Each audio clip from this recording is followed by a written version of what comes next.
America's got it all figured out, the land of the free, home of the brave, and, if you listen to Hollywood, the ultimate blueprint for the modern world.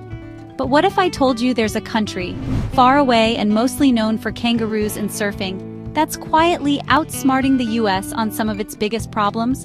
And not with billion-dollar projects or endless political shouting matches, but with solutions so straightforward you might think, wait, why aren't we doing that? Today we're going down under, not for a vacation, but for answers. From fire prevention secrets older than the United States itself, to laws that stop billionaires from hogging the beach, Australia is doing things America either can't or won't. Here's the twist. These ideas aren't just nice to have. Some could literally save lives, money, and maybe even America's sanity. So here's my challenge to you.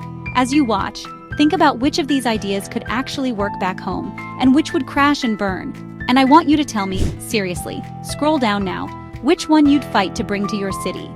Let's start with a problem both countries know too well: wildfires. Every summer in the US, from California to Oregon, entire towns face flames without warning. Evacuations are chaotic, roads clog, and families have minutes, if that, to grab what they can and run. Now, Australia's had its share of tragedy. The Black Summer fires of 2019-2020 burned over 46 million acres, killed or displaced nearly 3 billion animals, and devastated entire communities. But here's where things took a turn. Instead of treating wildfire preparation as just a firefighter's job, Australia built a community-first warning and evacuation system. Every neighborhood in at-risk zones has a bushfire survival plan, coordinated with local fire authorities. And when fire season hits, the alerts aren't just a vague "be ready." They're specific: which roads to take, which safe zones are open, which areas are already cut off. The result? In the years since Black Summer, fatalities have dropped sharply. Not because the fires stopped, but because people knew exactly what to do before the flames got anywhere near their homes. Compare that to the US, where wildfire evacuations often turn into a frantic guessing game. By the time the warnings go out, entire neighborhoods are stuck in gridlock. Now here's the question for you. If your town had 10 minutes to get everyone out safely, could you do it, or would it be chaos? Drop a in the comments if you think your city needs a plan like this. But Australia didn't just invent this overnight. In fact, the next strategy is one America's been ignoring for over a century. And it's older than the US itself. Before European settlers arrived, the land we now call Australia had been cared for by Aboriginal and Torres Strait Islander peoples for over 60,000 years. And when it comes to fire, they didn't just survive, they thrived. They used a practice called fire stick farming, controlled, low-intensity burns carried out regularly across the landscape. These fires cleared out dry brush, recycled nutrients back into the soil, and created natural fire breaks. The result? No megafires, no billion-dollar firefighting budgets, and a thriving ecosystem that actually depended on this careful fire management. Now here's the kicker. Scientists have been telling the US for decades that similar indigenous burning practices could help prevent the catastrophic wildfires we see every summer in California, Oregon, and Washington. But in most places, it's been ignored or blocked by outdated laws, land ownership issues, and frankly, a lot of political red tape. In Australia, these ancient techniques are now part of modern fire management. Traditional owners work hand in hand with government agencies, blending ancient knowledge with new tech like satellite mapping. And guess what? It works. Fire intensity drops, wildlife habitats recover faster, and the cost of firefighting plummets. Imagine if California embraced Native American land management knowledge the way Australia's embraced Aboriginal practices. How many lives, homes, and forests could be saved each year? If you think America should give Indigenous fire management the green light, comment it down below. But Australia's smart solutions don't stop with land management. In fact, their next move will hit home for anyone who's ever walked up to a beautiful beach and been told they're not allowed in. Picture this. You're on vacation. You find a stretch of golden sand, the waves are perfect, and there's a fence. A sign says private property, no trespassing. If you live in the US, this isn't unusual. In many states, wealthy homeowners or resorts can legally claim the beach right down to the waterline. Now head to Australia. From Bondi to Byron Bay, from Perth to the Gold Coast, every beach is public. By law, the coastline belongs to everyone. You can't fence it off. You can't buy it. You can't tell people they can't walk there. This isn't just about leisure, it's about culture. In Australia, the beach isn't a luxury. It's part of national identity. Contrast that with the US, where battles over beach access have dragged on for decades. In Malibu, residents have been caught hiding public access points or posting fake no parking signs to keep outsiders away. In Australia, that's not even an option. And if someone tried, the community and the law would shut it down fast. Now here's the question. Should America follow suit and make all its beaches public? Or would wealthy coastal property owners fight it until the end? Drop a in the comments if you think every beach should be free for everyone. But it's not just beaches where Australia keeps things fair. The next idea tackles a problem that's rotting American politics from the inside, and Australia's figured out a way to shine a bright light on it. Money runs politics, in America and in Australia. But here's the difference. In Australia, if a politician gets a big donation, you know about it, and you know fast. By law, any political donation above a certain threshold must be disclosed publicly within weeks. The donor's name, the amount, the date, all posted online for anyone to see. No hiding behind anonymous dark money groups. In the US, it's a very different story. Super PACs and shadowy nonprofits pour millions into political races with zero transparency until it's too late, if at all. By the time voters discover who funded those attack ads or campaign rallies, the election's long over and the influence has already been bought. In Australia, this level of transparency changes the game. When voters see where the money's coming from in real time, it keeps politicians in check. If a lawmaker suddenly starts pushing policies that benefit a certain industry, people can connect the dots immediately. Imagine if in the US, you could see today who donated to your senator last week. Would that change how you vote? Would it make you trust the system more or less? Comment money if you think political donations in America should be posted for all to see. No delays, no excuses. Now, transparency is one thing, but what if I told you Australia also took on one of the most powerful industries in the world and beat it? Imagine walking into a store to buy a pack of cigarettes, and every single one looks exactly the same. No shiny logos, no bright colors, no cool branding, just a dull olive green box with big warning labels and graphic images showing the health risks. That's the law in Australia. Since 2012, all cigarette packaging has been stripped of branding. The only difference between packs is the tiny, regulated text naming the manufacturer. And it worked. Smoking rates in Australia have dropped to some of the lowest in the world. Teen smoking, practically cut in half. Meanwhile, tobacco companies fought the law tooth and nail, even dragging Australia into international court. They lost. In the US, Big Tobacco still spends over $8 billion a year on marketing. Sleek ads, flashy packaging, and flavored products keep pulling in new customers, even as smoking remains a leading cause of preventable death. Critics in America say plain packaging is government overreach or anti-business. But in Australia, it's just common sense. A public health measure that saved countless lives without outright banning the product. Now here's the question. Should America copy this move and strip tobacco of its marketing power? Or would Big Tobacco's influence make that impossible? If you think the US should do this, comment banned below. Number 6. Nightlife lockout laws. In 2014, Sydney's nightlife faced a turning point. A series of violent, alcohol-fueled assaults, including tragic one-punch deaths, had the city reeling. The government responded with something drastic: lockout laws. From 1:30 a.m., no new patrons could enter bars or clubs in certain entertainment districts. Last drinks? 3 a.m. sharp. The goal was simple: cut down late-night violence by reducing the hours alcohol flowed. And it worked. Sort of. Within the first year, assaults in the lockout zones dropped by over 40%. Hospitals reported fewer head injuries. Streets felt safer. But there was a cost. Club owners complained of massive revenue losses. DJs left the city. Sydney's once thriving nightlife scene dimmed, with some calling it the death of the city after dark. Critics argued the laws punished everyone for the actions of a few. After years of debate, most of the restrictions were eventually rolled back. But the legacy remains. Australia proved that strict nightlife regulation can reduce violence, even if it comes at a cultural and economic price. Now, think about US cities like New Orleans, Miami, or Las Vegas. Places built on all-night partying. Could a lockout law ever fly there? Or would it ignite instant rebellion? Drop a beer emoji in the comments if you think safety should come before the party. Or tell me if you'd rather keep the lights on all night. But while nightlife laws stirred controversy, Australia's next move took on something far less glamorous and far more essential: water. Number 7. Water recycling on a national scale. In parts of Australia, drought isn't just a bad summer, it's a way of life.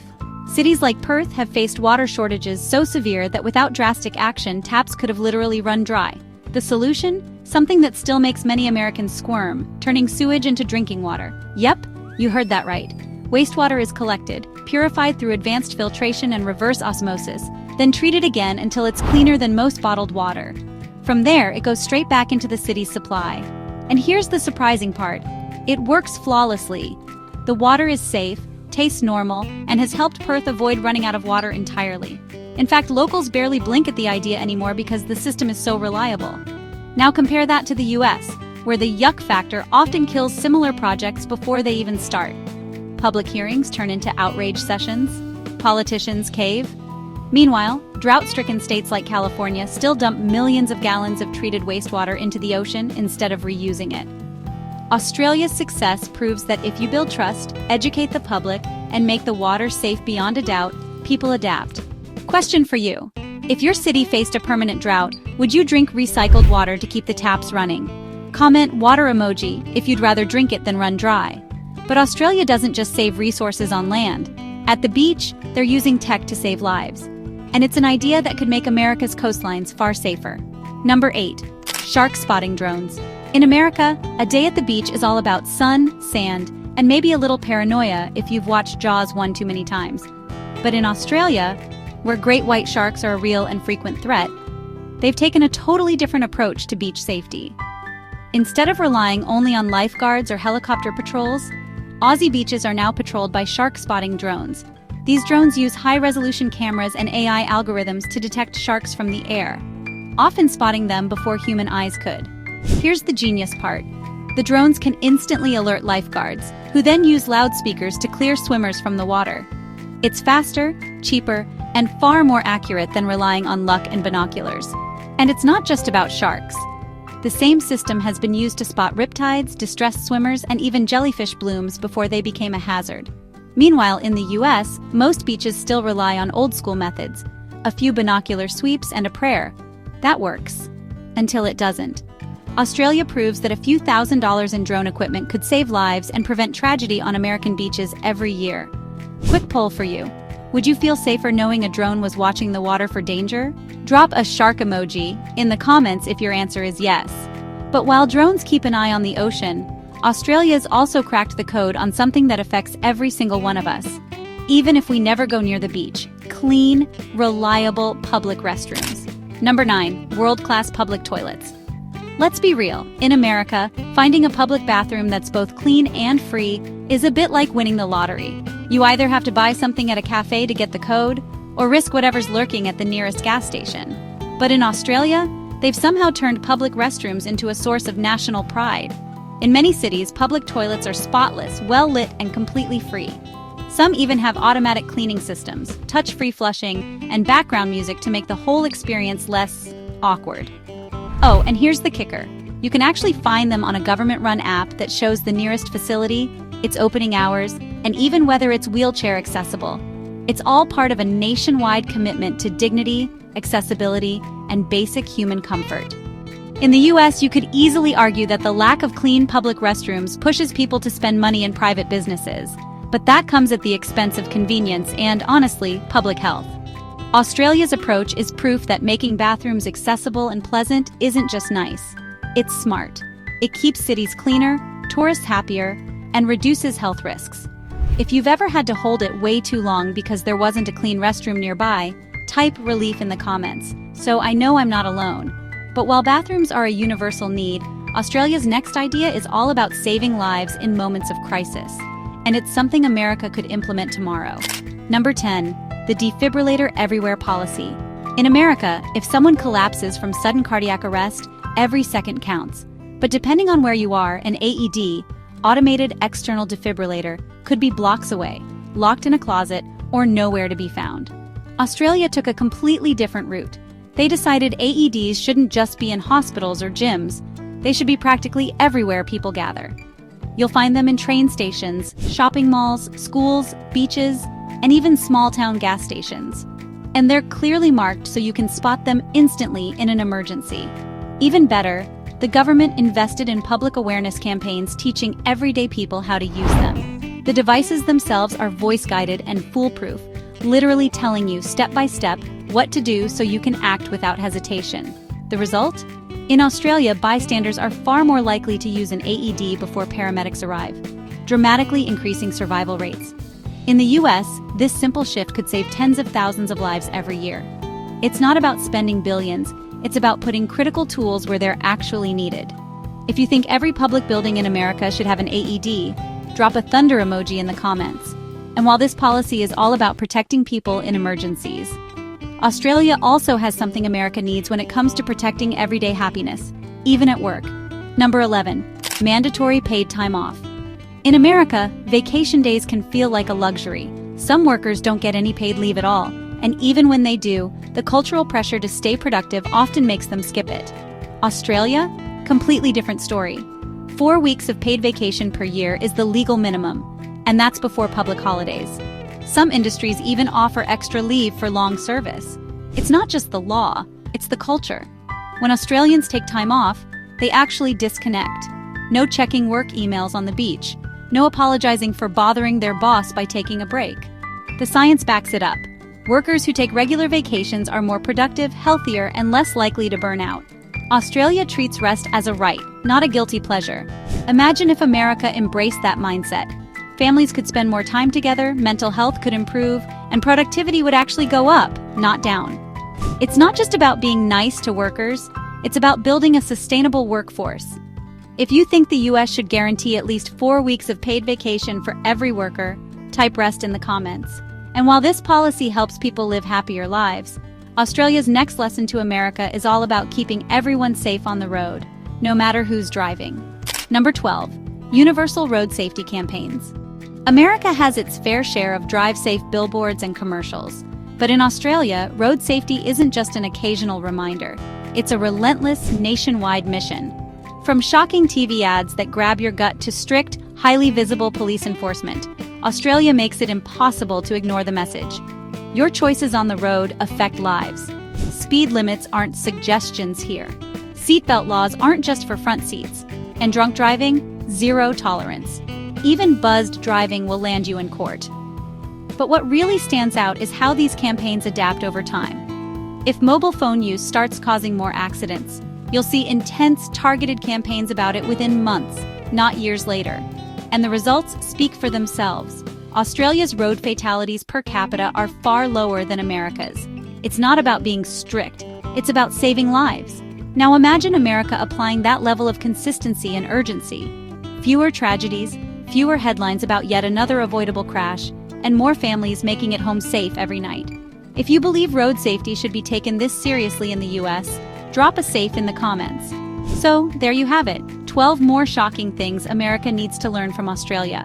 From healthcare to road safety, from vacation policies to fair wages, these aren't just nice ideas. They're proof that a country can be wealthy, free, and still put people's well-being first. But here's the question. Will America actually listen? Or will we keep saying that's just how it is, while other nations quietly build better systems? The next step is up to you. Share this video, start the conversation, and let's see how many people are ready to admit America could learn a thing or two from the land down under. If you watched all the way to the end, type down under in the comments so I know you're part of the 1% who doesn't just watch, you finish strong.